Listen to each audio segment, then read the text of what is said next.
Sorry, there's no sound, but God bless you, Cardinal Fisher was like, he said, "Look, I need your support." What it is that Cardinal Fisher realizes, "Oh, I'm going to die," but you know what? Everybody here is silent. Nobody's saying anything. The reason why is because nobody knows. Hey, do we want to do this? Do we want to basically?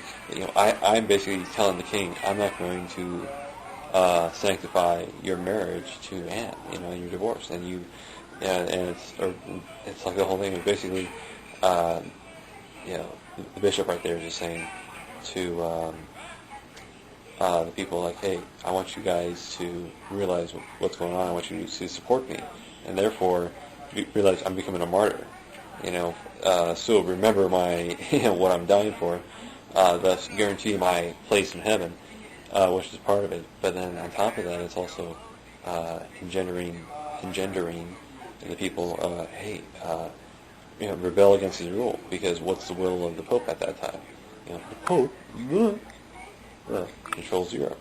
But he's trying to keep Europe kind of peaceful. It was like these internal because essentially the Pope likes this because essentially what's going on in England.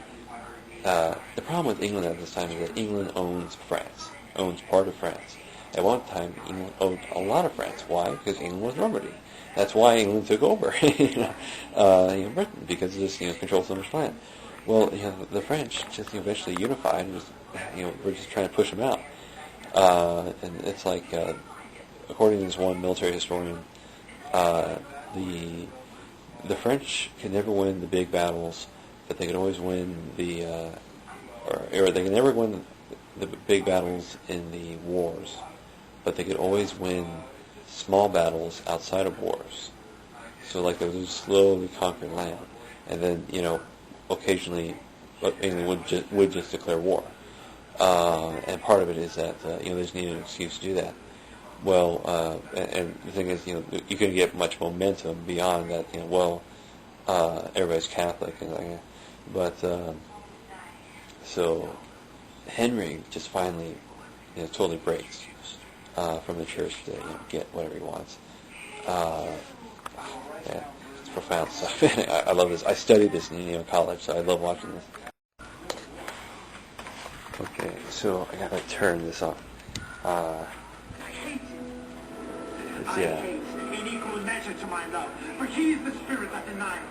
Right. So essentially, what's been the yoke? What's been the yoke to just Henry doing whatever the heck he wanted? The Pope.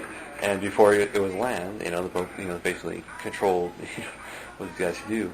Well, the Pope system backfired when he realized, or when it was just he realized and discovered, hey, the king can convert. He doesn't have to be beholden to the Pope's rule. And it's like, yeah, the king really like that. And that's and why? Because the king was English by that point.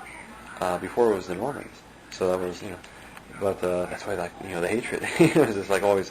It's just people that aren't us, in our land. But the result is that so Britain breaks through the church. That's Henry. Just come on, God. I love you. I pray to you every day. You do good things, and part of it, you got to realize, the power of prayer does work. It's like, you can really envision, you really think about what you're going to do.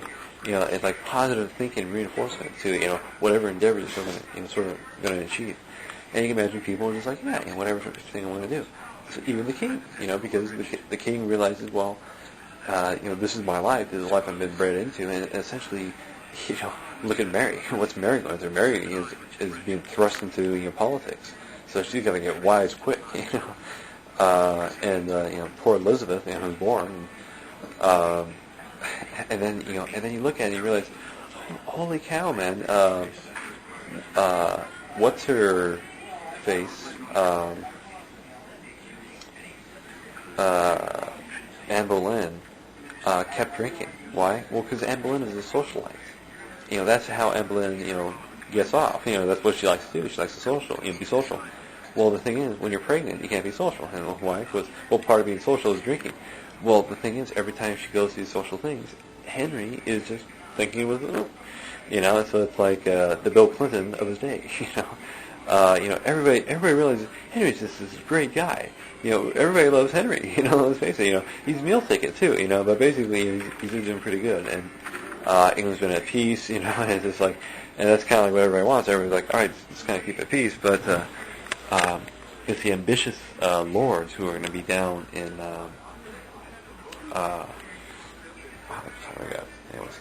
The ambitious lords who are down in France, who are basically, that they just look for whatever excuse to, just battle with the French. But at the same time, they just enjoy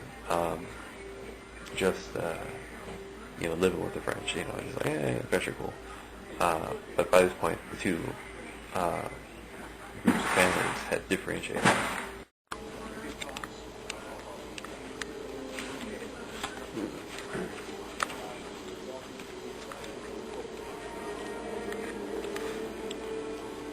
Now, there's a lot of murmuring because Thomas More is a good guy. He's a really good guy. I mean, everybody loves him.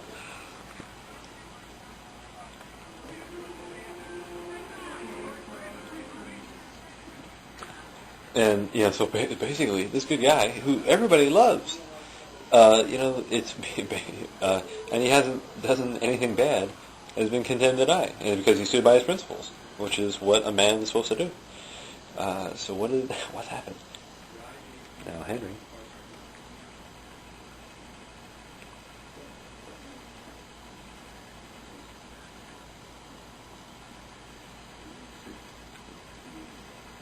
Henry has almost totally washed his hands of it.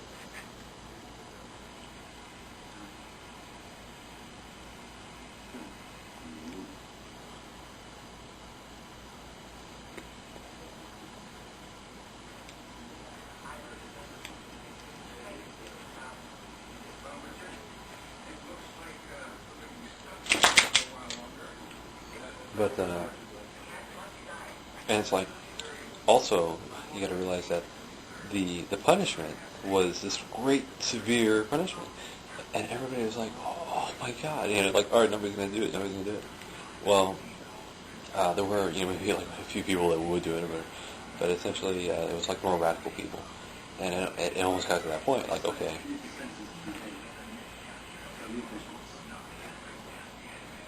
Yeah. This doom of mercy, but basically he can't bow his will.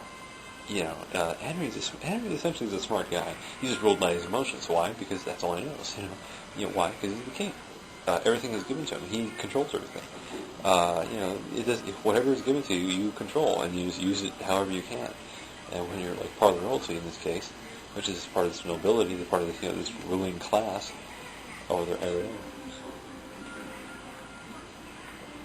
So essentially, the other thing you realize is that essentially he's a man, like Mr. He essentially supports himself, and so he's an agent, for the king. He's an envoy for the king. He carries the highest status. He wears a necklace to identify himself in public. But because he stood by his principles, it goes in the face of the king, and therefore he has to die. Why? Because nobody's will can, stand before the king. It's like, dude, exile. Just kick him out of the country. That's what you did in those old times. And it's like, well, he can't have Englishmen leaving the country, and it's not because then you have a population living elsewhere, but still controlling their assets at home, perhaps, or who knows. That's a whole law thing. But anyways.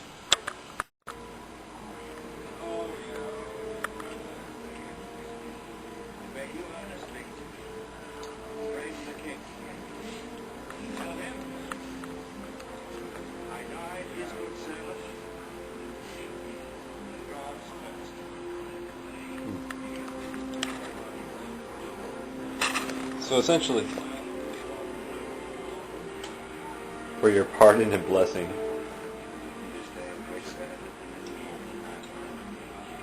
and he places his hand upon his olive.